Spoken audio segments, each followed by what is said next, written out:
The gentlewoman from Washington reserves. The gentlewoman from Washington is recognized. Madam Speaker, I'd like to yield 1.5 minutes to Representative Jackson Lee from the state of Texas, where this is top of mind. The gentlewoman is recognized for 1.5 minutes. Let me thank my good friend Lizzie Fletcher and Marilyn Strickland, Jamie Raskin, for understanding the Constitution. Patricia Hughes and Jeremy Donahue threw a Molotov cocktail in an abortion clinic in Shreveport, Louisiana.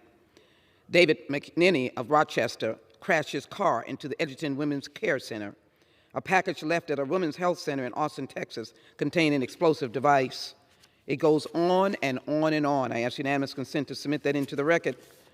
In addition, a Texas woman has been charged with murder after a so-called self-induced abortion.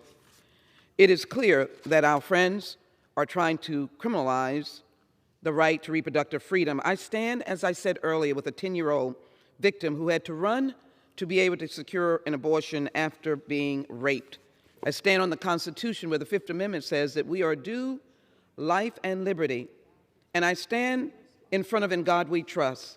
And I tell my friend from Louisiana that the Constitution says that we have a right to freedom of religion.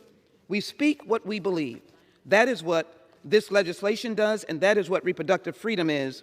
It is to ensure that the GOP does not criminalize abortion in all 50 states. It is to ensure that Republicans are plotting a nationwide ban to criminalize.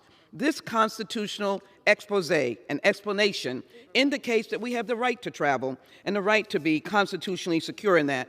Further, we need to go a step further and criminalize anyone who is a bounty hunter and hold them accountable and put them in jail. Specifically, this bill provides and makes sure that we prohibit any person, healthcare providers who provide legal abortion or services, that we don't stop that. The gentlewoman's time has expired. That we don't stop any person or any entity for helping healthcare providers.